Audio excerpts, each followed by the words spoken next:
Bonjour, bonjour à tous et bienvenue dans ce nouveau numéro du journal de ma bourse. Tout d'abord, si vous n'êtes pas abonné, je vous suggère de le faire et d'activer la cloche pour être prévenu lorsque je sors une nouvelle vidéo. Alors, qu'est-ce qui a retenu mon attention cette semaine à la bourse? Eh bien, cette semaine a été calme. C'est-à-dire que ça continue comme ces dernières semaines, suite à la dissolution de l'Assemblée nationale qui a fait suite aux élections législatives. Donc il y a eu d'abord une première grosse chute du CAC et depuis tout s'est stabilisé et en fait on est dans une période d'attente. Donc il n'y a pas eu beaucoup d'événements ou beaucoup de grosses actualités cette semaine sur les marchés. Les marchés ont été très calmes. Je pense que beaucoup de personnes attendent de voir ce que vont donner les élections. Qu'est-ce qu'on peut retenir cependant? Cette semaine, il y a eu, pour tous ceux qui détiennent des actions Air Liquide, le versement d'une action gratuite. Alors, comment ça marche, cette histoire chez Air Liquide? C'est-à-dire que chez Air Liquide, pour fidéliser leur clientèle, ils ne versent pas ils versent des dividendes, mais ils font aussi des dons d'actions. C'est-à-dire que quand vous avez des actions à votre nom propre pour Air Liquide, c'est-à-dire soit au nominatif pur chez Air Liquide, soit au nominatif administré. Donc ça, normalement, ça doit être quand vous avez un PEA, que vous avez des actions Air Liquide et que vous les enregistrez à votre nom pour qu'en fait, elles vous soient nominativement attribuées. Eh bien, Air Liquide vous verse, donc ça arrive une fois tous les 2 ans, une action pour 10 actions gratuites. Donc c'est un bon moyen de fidéliser le client et de favoriser la détention d'actions. Donc c'est sûr que si vous avez 10 actions à 160 €, ça fait 1600 €. 1600 €, quand vous touchez 10%, ça fait 160 €, c'est tout de suite intéressant. Donc voilà, donc ça marche par tranche de 10 actions. La question est, qu'est-ce qui se passe quand vous n'avez pas 10 actions ou quand vous avez 12 actions ou 13 actions? Donc moi, c'est mon cas. J'ai 2 actions Air Liquide parce que j'avais d'abord commencé à investir pas mal sur mon PEA et ensuite pour diversifier et surtout diluer le risque, j'ai pris mes actions Air Liquide directement au nominatif pur chez Air Liquide, donc en ouvrant un compte titre chez Air Liquide, et donc j'ai pris mes actions chez eux directement. Donc mes actions Air Liquide sont en dehors de mon PEA. Donc cette semaine, eh bien, même si je n'ai pas 10 actions Air Liquide, j'ai tout de même touché 10% de ce que j'ai. C'est-à-dire que c'est la règle, ça veut dire que par tranche de 10 actions, vous touchez une action, c'est 10%, mais si vous n'avez pas 10 actions ou pas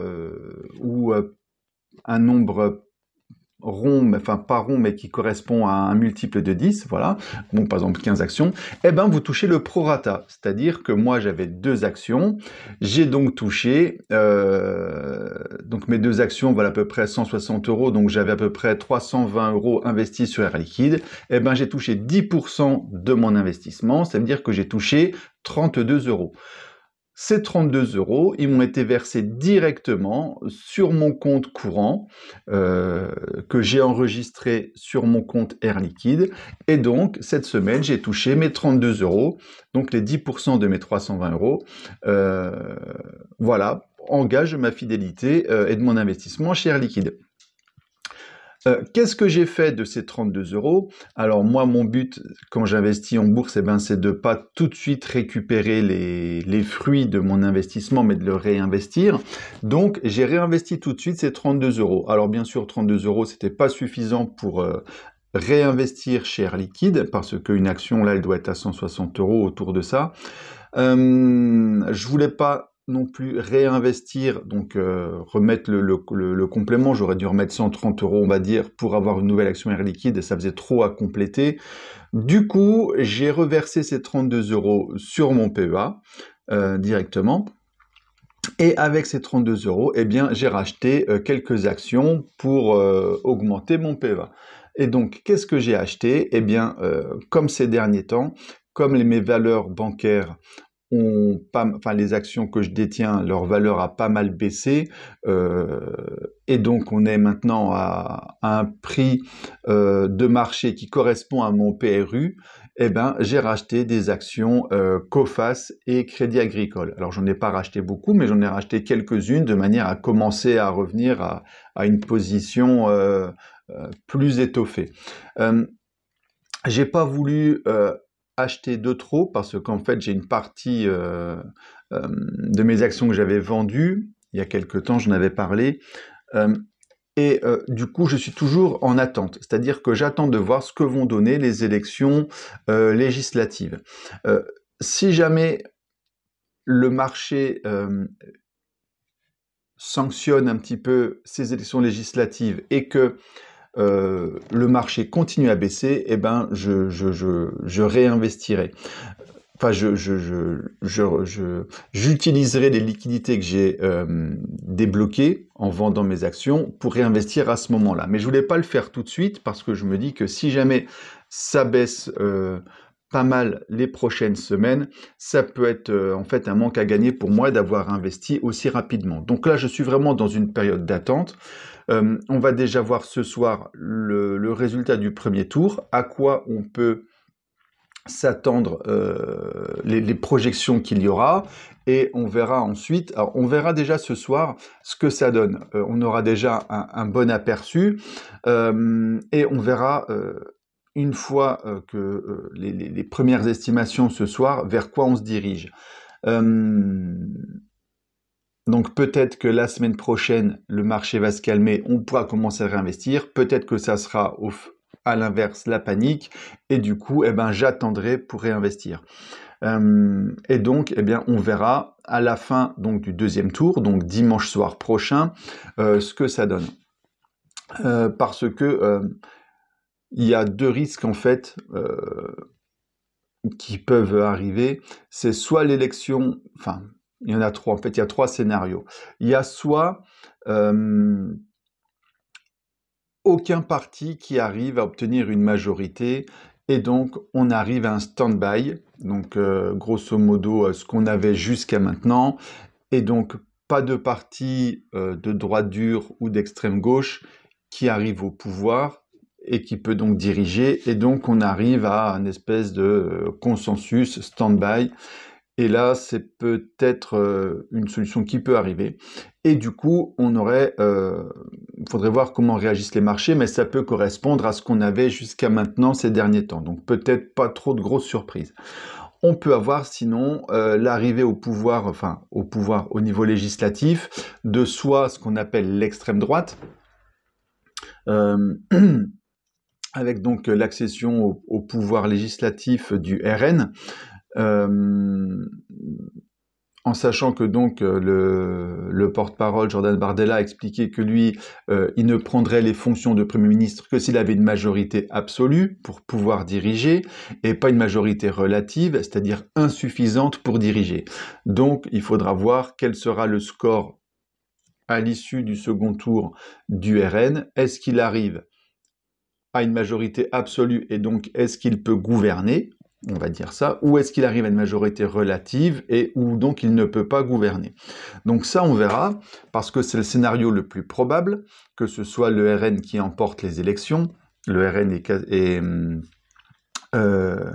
on lui attribue 36% à peu près des voix, je crois que c'était 36, 28 pour la nouvelle alliance de gauche, et 20% pour le parti présidentiel. Ce qui veut dire que la plus grosse probabilité, c'est que ce soit le RN qui arrive en tête. La question, c'est est-ce qu'il aura une majorité absolue, une majorité relative? Donc, on va attendre de voir ça. Et si le RN arrive avec une majorité absolue, et que donc il peut diriger, comment va réagir le marché et la France? Parce qu'il y a beaucoup d'échos qui disent qu'il y aurait des très fortes réactions par rapport à ça. Donc, on va attendre et voir, parce que peut-être que du coup les tensions qu'il y aura en France à ce moment-là, qu'il y aurait en France à ce moment-là suite à cette arrivée au pouvoir, pourraient stresser les marchés. Donc on va attendre.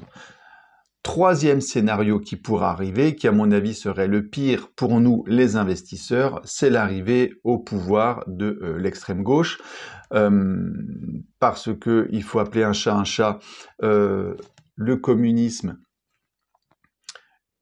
LFI, le nouveau parti anticapitaliste et tout ça, c'est vraiment ce qu'on peut appeler l'extrême gauche.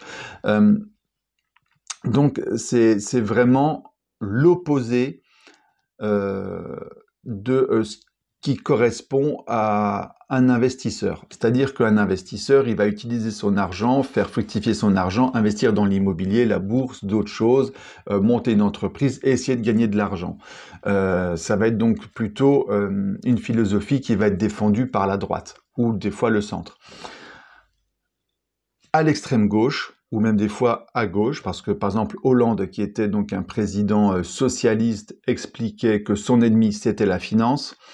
Eh bien, si l'extrême gauche arrive au pouvoir, là on aura, je pense, du souci à se faire parce que là ça va vraiment tirer à boulet rouge sur les investisseurs et tous ceux qui ont de l'argent. Alors moi je suis pas concerné comme étant une personne qui a de l'argent, c'est-à-dire que moi je suis pas un riche propriétaire et un gros investisseur, hein, je suis un citoyen lambda, tout ce qu'il y a de plus classique, mais les décisions qui pourraient être prises sur la taxation du capital, les transactions financières, pas mal de choses comme ça, ça me fait un peu peur. Bon, c'est pas le scénario qui a le plus de chances d'arriver, mais on peut quand même se méfier et voir ce que ça peut donner en fonction de la fin du premier tour, suivant les différents duels qu'il y aura et comment ça va être réglé la semaine prochaine. Donc ça, je suis pas le seul, hein, beaucoup d'investisseurs ont peur d'une arrivée vraiment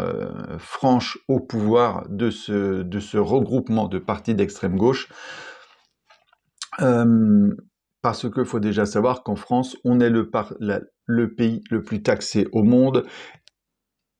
Et c'est ce qui fait aussi qu'il y a un petit peu un cloaque, une complexité pour investir en France. Dans d'autres pays, c'est beaucoup plus facile. Et donc, si l'extrême gauche arrive au pouvoir, ça peut être encore plus compliqué pour nous. Et ça, c'est vraiment quelque chose qui fait flipper. Donc voilà. Donc, dites-moi vous ce que vous en pensez dans les commentaires. Dites-moi vous qu'est-ce que vous avez acheté comme action, si vous avez acheté, si vous avez profité de la baisse pour renforcer, moi c'est ce que j'ai fait, ou si vous êtes en position de stand-by, d'attente. Voilà, donc dites-moi un petit peu ce que vous en pensez.